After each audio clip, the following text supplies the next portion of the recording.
Here I am to worship, here I am to bow down, here I am to say that you're my God. You're altogether lovely, altogether worthy. 네, 할렐루야. 오늘은 10월 20일 수요일 아침입니다. 오늘도 주님과 함께 거룩한 리듬으로 살아가시는 모든 성도분들 되시길 축복합니다. 함께 찬양하겠습니다. 예수 나의 좋은 치료자, 그의 눈이 머무는 곳은 나의 슬픔과 고통, 고개를 들어 그의 눈을 볼 때에 난 알았네. 예수 나의 좋은 치료자, 예수 나의 좋은 치료자, 그의 손길이 닿는 곳은 나의 상처와 아픔, 영원히 흐를 것 같았던 눈물 다 멎었네. 예수 나의 치료자, 나 노래하리라. 천한 나를 돌아보신 그새 주를 찬양해. 하늘 닿는 곳까지 내 손 들리라. 예수 나의 치료자.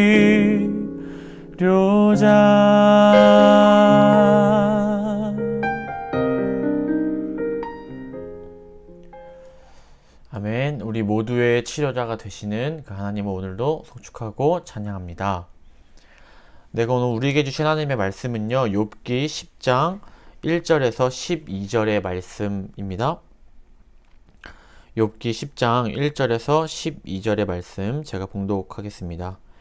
내 영혼이 살기에 곤비하니 내 불평을 토로하고 내 마음이 괴로운 대로 말하리라. 내가 하나님께 아뢰오리니 나를 정죄하지 마시옵고 무슨 까닭으로 나와 더불어 변론하시는지 내게 알게 하옵소서. 주께서 주의 손으로 지으신 것을 학대하시며 멸시하시고 악인에게 빛을 비추시기를 선히 여기시나이까.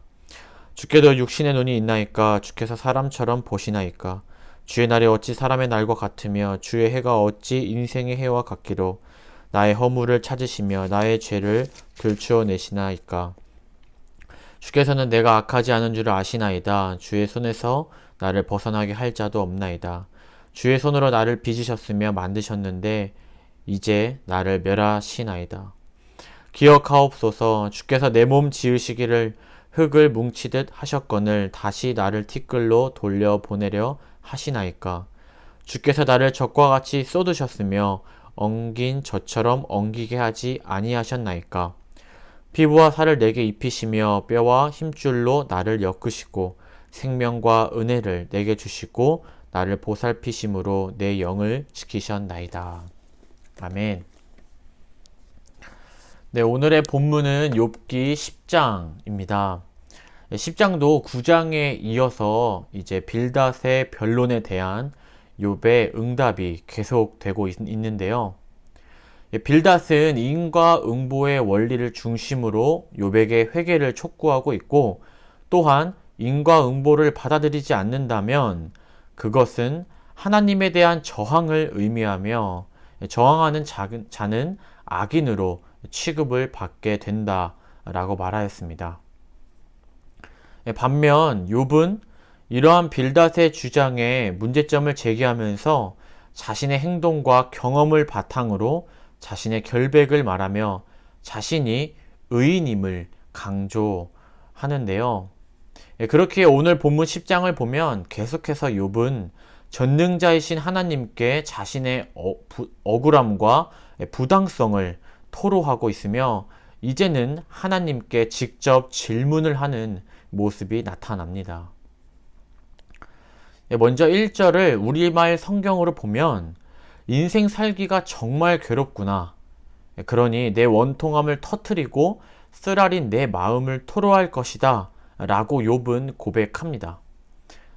보통 당당하지 않으면 원통하다 라는 말을 쓰기 어려울 것입니다.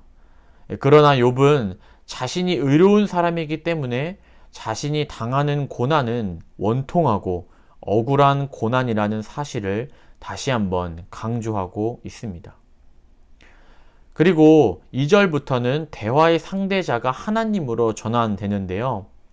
2절부터 본문의 마지막 12절까지 욥의 말의 중점은 나는 의롭기 때문에 하나님이 저에게 주시는 고난은 부당합니다. 라는 것입니다. 저희는 욥이 왜 이렇게 주장하는지 쉽게 짐작할 수 있을 것 같습니다.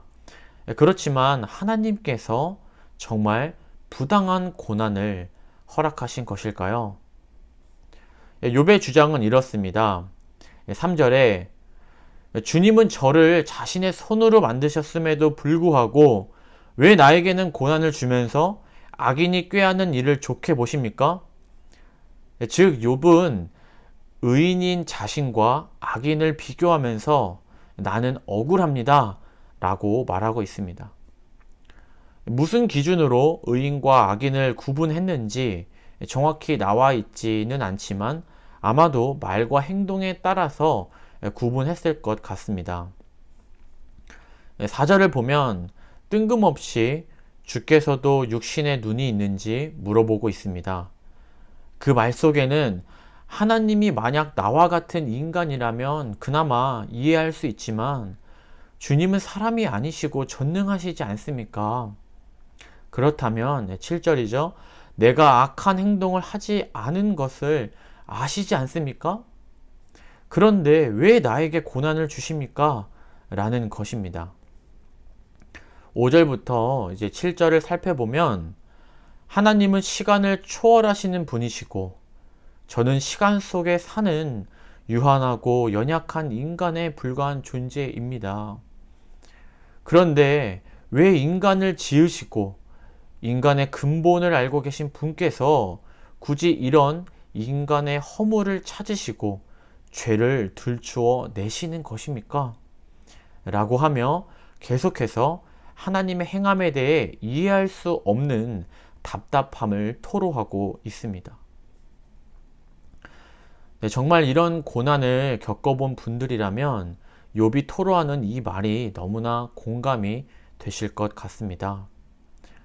정말 어떤 그리스도인이 욥과 같은 고난을 만났을 때 제정신을 유지할 수 있을까요? 그리고 그 이후부터 12절까지를 보면 하나님은 나를 진흙으로 빚으시고 창조하시고 심지어 지금까지 나를 인도해 주셨는데 왜 지금은 나를 인도하지 않으시고 손수 빚으신 나를 흙으로 돌려보내시려고 하고 멸망시키려 하십니까? 이해가 되지 않습니다, 하나님. 그렇다면 나를 멸망시키려고 나를 지으신 것입니까? 라고 하는 욥의 응답이 계속해서 나와 있습니다. 욥의 말대로 정말로 죄를 짓지 않았음에도 불구하고 이러한 재난과 같은 고난이 임한 것을 보면 정말 창조주에게 따지고 싶은 마음이 들지 않을 수 없을 것 같습니다. 거기에 욥은 충분히 율법 아래에서 자신의 삶을 돌아보고 생각도 해 보았는데 이렇게까지 자신이 심판을 받을 이유를 찾지 못했기 때문에 더더욱 답답한 상황입니다. 마치 우리가 고난 가운데 있을 때 신뢰하는 목사님, 장로님, 권사님 다 찾아가서 상담했지만 내가 왜 이런 고난을 겪는지 누구도 답을 해주는 분이 없는 그런 상황을 욥도 경험하고 있는 것이죠. 그러나 반전은 안타깝게도 욥이 모르는 것이 있습니다. 즉 욥이 하나님에 대해 전부를 알고 있는 것이 아닌 것입니다.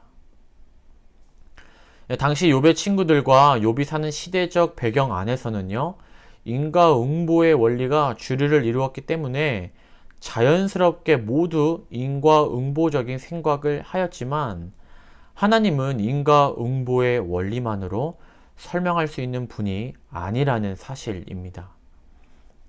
이 부분은 욥이 경험도 하지 못했고 지식도 없었기에 사실 지금 당장 욥이 알 수 있는 영역은 아닌 것이죠.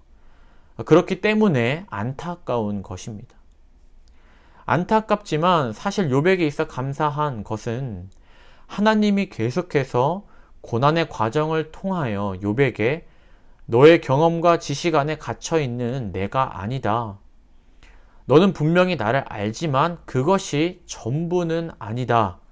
라는 깨달음으로 인도해가고 계시다는 것입니다. 우리도 이런 경험을 종종 하지 않습니까? 네, 오래된 친구와 가족이라 할지라도 너가 이런 면이 있었어? 라고 하는 내가 모르는 면을 평생에 걸쳐서 보게 된다고 하는데 하물며 하나님이실까요? 이영표 선수의 간증을 보면 실패로 시작하여 성공으로 끝나는 인생이 있고 성공으로 시작하여 실패로 끝나는 인생이 있다라는 문구가 있습니다. 그렇다면 욥 또한 분명 그 마지막을 하나님은 돌보실 것입니다. 왜냐하면 지금 고난 가운데 함께하고 계시기 때문입니다. 저에겐 감사하면서 마음이 아팠던 일이 있습니다. 저희 아버지가 예수님을 믿기 전에는 내가 예수보다 낫다, 내가 신이다 라고 하면서 차라리 나를 믿으라고 저와 어머니에게 말한 적이 있었는데요. 이 아버지가 사업에 실패하시고 어려움을 겪는 가운데 인격적으로 예수님을 만나고 난 이후에는 자신이 몰랐던 예수님의 존재와 그 세계가 있다는 것을 깨닫게 되셨습니다. 네, 이렇게 저희 아버지도 자신의 생각 밖에 계신 하나님을 만난 것이죠. 욥 역시 자신도 모르는 영역과 그 세계가 존재하고 있음에도 불구하고 현재 욥은 자신의 이성과 경험이 마치 전부인 것처럼 생각하여 하나님을 자신의 이성과 경험 안에 가두어 놓고 판단하고 있습니다. 자신 안에서 이해가 되지 않기 때문에 하나님이 부당한 것이고 비도덕적인 것이고 자신이 마치 피해자라는 것입니다. 그러므로 욥은 하나님이 피조물을 창조하셨음에도 도리어 흙으로 또한 멸망으로 인도하고 계시다고 고백하고 있습니다. 하지만 그렇지 않죠. 하나님은 지금의 욥에게는 이해가 되지 않지만 여전히 욥과 함께 하시는 사랑의 하나님이십니다. 앞으로 하나님의 때에 욥의 이성과 경험의 한계에 갇혀 계신 하나님이 아니라 욥의 생각보다 훨씬 더 위대하시고 전능하신 하나님의 모습으로 그의 앞에 나타나실 것입니다. 그리고 스스로 의롭게 여기는 욥이 아닌 그를 의롭게 여겨주시는 하나님을 욥은 보게 될 것입니다.